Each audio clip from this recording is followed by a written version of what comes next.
we got another Filipino phrase. Yes, we this do. Week. Who's going to say it? Me or You give it a shot. Okay, ready? Shot. Yeah. All right. Laban lang. Laban lang. Which means?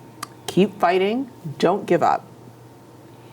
Because we all know we've been there. We get there. Yeah. For sure. Definitely having one of those weeks myself. But yeah, laban lang. Yeah. Keep pushing. Keep fighting. Also, just for peace of mind. Dre, are we saying it right? Yeah, right? Seriously. Yeah? Okay, we got a thumbs up from Clea Filbert, wow, so we're good. That's the first time, I think, that we all didn't right. get it. Oh, we're improving. Yes! Oh man, but we are so excited to have you guys here. We're happy to be back, and we got a lot of good topics that we're going to talk about. But oh my gosh, yes. We'll be right back after this. Welcome back. We are going to kick things off by talking about a little bit of culture and entertainment, pop culture and entertainment. So speaking of, I saw this post come up, but do you remember Fyre Fest? Oh my gosh, that whole like fake concert or whatever? Like, yeah, it was a whole festival. They made it seem like this was like the best of the best, upscale. Ja Rule was attached to it. Oh my gosh. And he scammed people out of like, what was like 26 million or something like that. And it was a terrible experience. Like all of the irrigation got flooded. Oh my gosh. The gourmet food was like a grilled cheese sandwich and styrofoam. Like it was terrible. And as an event coordinator, the amount of anxiety that the Netflix documentary gave me. It was like, when is someone gonna stop? When is someone gonna pull the plug? Because it just kept getting worse and worse, and he kept digging himself more and more into a hole until obviously it all blew up in his face. Is it still on Netflix? Because I actually never watched it. 100% watch it. Oh my gosh. Fyre Fest. And actually, for anyone else, there's also Woodstock 99. That's another one. It was basically, I don't know if it was MTV or not, but they were trying to recreate Woodstock from like the 70s, 60s, 70s, but then it was like taking place in the 90s. Anyways, really interesting stuff. It all blew up. Interesting watch for sure. Wow. But anyways, so the guy who did it, Billy McFarland, he went to jail for 4 years for fraud. Yep, for 26 mil. But now he is doing a Fyre Fest 2.0. Okay, no Ja Rule. I don't think Ja Rule is attached this time. But it's set in May. It's going to be in Mexico. He wants it to be one of the first festivals to sell out with no artists. So now there's not even any artists. So a bigger scam. Thank you. That's what it sounds like. Yes. A bigger scam. If you he buy wants tickets to break the record for a bigger scam. I don't know what to tell you. But yeah, and it's funny enough, he can't even attend this event because he's on parole. Oh my goodness. Guys, all the red flags. Red flags. Don't buy tickets. Is there anything that says that the tickets have been sold, or like have they no been one's opened? confirmed, but the tickets are ranging from $1,400 to $1.1 million. Let's also remind ourselves this is USD, okay? Canadian conversion sucks right now, but so just do the math. Gosh. Well, who is buying tickets for something like this? I'm so curious. That's really what I am wanna so know. curious because who approved the marketing for this conversation? Seriously, where did the money come from? Because he just got out of jail. What is happening? But yeah, this is definitely a story of like Delulu is his Salulu. But I just thought it was funny. I can't believe that he's actually trying to do this all over again. That is so crazy. I know. That sounds wild. Please don't buy tickets. Don't buy tickets, guys. You're better than that. You know better than that. My goodness. Wow. So there's a new trend online where basically when you go on a date, because you don't know if the man's like married or not, you cover yourself in glitter. And it will repel married men because they can't be going home to their wives with glitter on them. Oh my gosh. What a concept. The internet. Yeah. What? But I just thought that was really interesting. That is really interesting. Yeah. I don't even know what to say about that. Wow. Yeah, no, I mean, but also kind of sad that we have to resort to these tactic guys. Like, can everyone just be honest? Yeah, exactly. Because like, it's just, what are you supposed to do? But yeah, that's an interesting tactic. Right? It's like, how did someone even think of that? Yeah. Do you think social media has made it easier for men in relationships to be sneaky? I think it made it easier for everyone. I don't know about easier, but like, so before cell phones, before BBM, before social media, you could kind of just do stuff in person, right? And be and no one would find out unless the people were there or there was like a witness or something like that, right? Yeah. I'm thinking like true crime, like unsolved mysteries. I don't know why my mind went there, but it did. But then like now I feel like everything's kind of exposed. Everyone has phones. There's cameras everywhere. If you watch like crime shows, they're like tapping into different cameras that are everywhere. So like in that way, I don't really feel like it makes it easier. But because being on your phone is such a norm, there is like that opportunity for people to be more secretive because you don't know what accounts they have, if they have like what social media they have, because there's the social media that we know about, and then there's like the other stuff that you may not be privy to, and I'm not going to talk about it here on this show.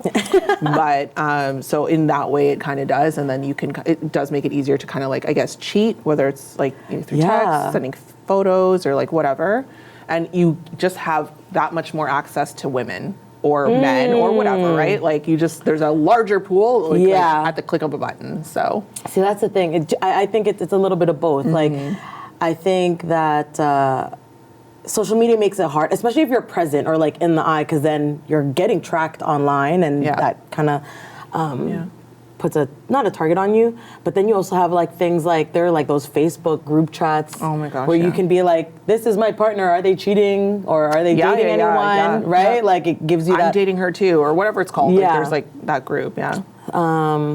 Anyways, I think that's pretty interesting. I don't know how you guys feel at home. Yeah. But I think would you use the glitter tactic? Curious. I may or may not have it already in my cart. We'll see. Okay. It's also hard to wash off. I was gonna say, but then you have to wash it off, which is like a little difficult. Crazy. Anyways, and actually, you know what? I saw online a few posts go up. Scarborough Walk of Fame 2026 nominations are up. Yes. Speaking of what's happening in the city. Yes. So for anyone who was impacted by Scarborough through the arts, who has impacted Scarborough through arts, business, community service, sports and recreation, or innovation, definitely nominate them. Yeah. This is spearheaded by Scarborough's Community Renewal Organization, and the direct audience needs to go to www.scarboroughwalkoffame.com. So that's where you can go, get all your information. If there's someone that you see in the community doing their thing, definitely give them the flowers and then throw a nomination in. Is there anyone that you can think of that, sorry to put you on the spot now. Cam. I know, right? Is there anyone that you can think of that you would nominate? Man. Yeah, because it's a big deal.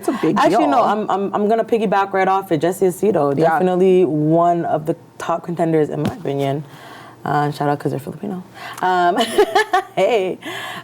definitely be nominated. How about you? I would have to say the same. Obviously, we had Jesse on the show last year, and we're very intentional about our guests. Of course. Very, very grateful for what he's doing with putting Scarborough back on the map. And just like, there's this whole culture that we kind of like knew about, but it wasn't popular yet. Yes. You would just make the jokes with your friends. Yeah, who were from Scarborough. Exactly. And it's just like, if you know, you know. Like I feel like that's like our 100%, slogan. yeah. And he's just doing such great work, not just with Scarborough Spots the store and the merch and all that fun stuff, but like Scarborough's a joke. I know no he has a hand in longer that. Just a page for memes, like in terms of what Scarborough Spots has grown to be. Exactly. It's just like a whole, it's like, I don't even have the words really to describe what it means, but it's such a feeling, and like, kudos to you. Thank you so much for what you do, Jesse, for the community. 100%. And it's just amazing. It's honestly just amazing. I can't say that enough. With that said, I think we dive into our favorite part. Oh, am I Bastos? Am I Bastos? We shall see. What stories do we got today? Okay. Let's see. You want to take the first one? You can take the first one. Okay. Am I Bastos? My fiance and my brother can't get along in a shared house. Interesting. What does that mean? All right, let's go. It's a mystery to both of us, by the way. We did not read ahead. Like, we pick the headline, but we don't know. So you're getting like the real reaction. So join us. Right? Okay. My fiance, a 23-year-old female, my brother, a 25-year-old male, and I, a 26-year-old male, have been living together in my late grandfather's house for about a year now. Oh, wow. Before she moved in, it was just me and my brother.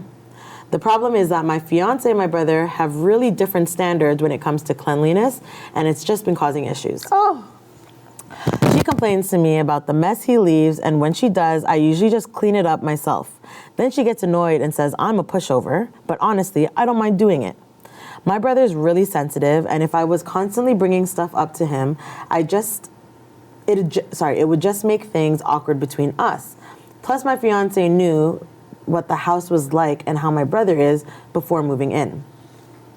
Lately, it's been getting worse because my brother got a dog. Now my fiance's been pretty demanding with him telling him he has to buy certain things. I think there's a typo there. Has to clean up ASAP, etc. It's making the whole house tense. I told her she doesn't really have authority over him and she's just making it worse, but she thinks it's my responsibility to make him change. I told her that at the end of the day, she can't make him do anything, and if she has a problem, she should bring it up to him directly. But she doesn't agree. And her family also thinks I should be the one dealing with it, which is frustrating. So I suggested that if it's bothering her that much, she could stay at her parents' place for now, and we can just live together after the wedding when we're ready to get our own place. I still see her and her family all the time, so it's not like we'd be apart much. She thinks I'm babying my brother, but I feel like she's overstepping by trying to control how he lives in a shared house. Am I Bastos for telling her to just accept the situation or consider staying at home until we get our own place? Oh my goodness. And then there's an edit here that was included just to add contextual information because people are asking about the ownership of the house. It has been inherited by another family member who is letting us live there rent-free. We all split any added bills evenly. Also, our relationship is going great and we know it isn't a permanent situation. The amount of people suggesting... Wait, did I read that properly? No, it isn't a permanent situation. The amount of people suggesting us to split up is wild. Getting advice on actual solutions to the situation would be great instead of just ending everything, LOL. That's a lot. That is a lot. Initial thoughts. Okay, I'm putting myself into the situation. Yeah, My sibling is dirty. Yeah. Or messy. And my partner is getting annoyed. It's a shared house. I think, okay, if I was to put myself in the situation, my partner's like, yo, your sibling's being really messy, like, can you please talk to them? I would look at it as like, yeah, I would go to my sibling and be like, hey, like, if it was just me and my sibling, I think I'd be a little bit more lenient and be like, yeah, whatever, do your thing, but that's the main root word is that it's a shared space, so we have to find some kind of middle ground, or at least in our common areas, you know what I mean? Yeah. If your room's messy, like, that's on you, but, like, everything else, I think, and especially if there's a pet involved, like, that's not just something you can, like, let run around. Like, there's upkeep, and you definitely have to clean up after them. You know what? We're gonna pause right here, and we'll be right back with our last segment. Welcome back to TITA SALITA. We are doing Am I Bastos? And we just, in our last segment, went through the story. So, my POV, I don't think you're intentionally being Bastos, but it is Bastos. Actually, no. Okay, maybe I'm just being too nice about it. Yes, you're being Bastos because you can't just tell your partner to be like, just accept it. And I think it is coddling bad behaviors. Again, if it was their own space, do whatever you want. But because it's a shared living space, I think that there has to be middle ground met. So I don't know. How do you feel about that? Yeah, I agree very much so. I do think it's not acceptable for you to just say to your fiance, suck it up. There was an agreement between all three of you for her to move in there. And as you said, it is a shared space. Yeah. So you share the space. Yeah. So if it was your own personal room, if it's his own personal room and there's a mess in there, whatever, he can do whatever he wants to do in there, I guess, so long as it doesn't compromise the integrity of the home's cleanliness. And in the shared areas, I very much agree. I mean, I run my household the same way. Everything is clean. It has to be clean. There's no ifs, ands, or buts about it. Kitchen, sink is clear. Counters are clean. Everything is clean. Like, I personally could not live in a situation, like, this is very personal to me. Just I can see it through the fiance's perspective. Like, there's 100%. Just no way. I would also be annoyed, or like, what a cop out. It'd be like, okay, well, if you have an issue, like, you talk to him. It's leave. Like, no, it's your sibling. Or like, you go leave. Like, he told her to move in with her family. It's like, we're there. Like, really, like, this is an option. Yeah. Instead of you just saying, hey, clean up after yourself. Exactly. Or be more respectful of the shared space. Yeah. You want me to go live with my parents? Like, that would actually annoy me. I don't know. And I guess he's saying his brother's sensitive. But at the end of the day, like, cleanliness, we're talking about cleanliness here. We're not talking about, like, I don't even know, like your style or something like that. Yeah. Like we're talking about cleanliness. Like that's very important, and it could be poor health, like especially if he has like pet mess that's just laying around, whatever the case may be. Exactly. Like, if the garbage isn't taken out or something, if it's spilled, like no, absolutely not. No. Yeah. So you're kind of Bastos. Yeah, I think you're Bastos. So definitely. Okay. Yay, we have time for another one. Yeah, we do. Okay, so this one is, am I Bastos for telling my friend that I was done inviting her to parties? Okay. Again, have not read this. Don't know what's going to happen here. So I, a 22-year-old female, throw a lot of dinner parties, like a ton. Okay. I love to cook, so I always put food on the table, and I'm a pretty good chef, I'd say. One of my friends comes to all of them. The problem is she takes all the leftovers. Every single time. This is a good one. I don't even know how it's going to end, but I just thought about one. But yes, go on. Every single time that there's a scrap left, she takes it. And I appreciate that she doesn't want to waste the food. Yeah. That's not the problem. The problem is I want some leftovers too. So I told her when we were eating this time, hey, don't take the leftovers, okay? And she was like, yeah, sounds good. Okay.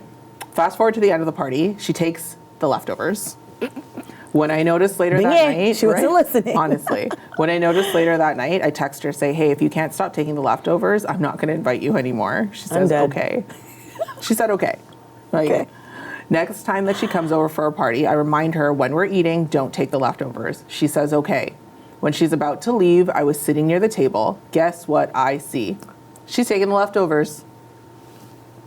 So I tell her that if she couldn't listen to a boundary I set, the clear consequence that I discussed with her was that she would not be invited to any more parties. She said that it wasn't fair that she couldn't have some, and she was only taking a bit this time. I'm not sure if that's true, but I told her I didn't want her to take any. She says okay and puts them back.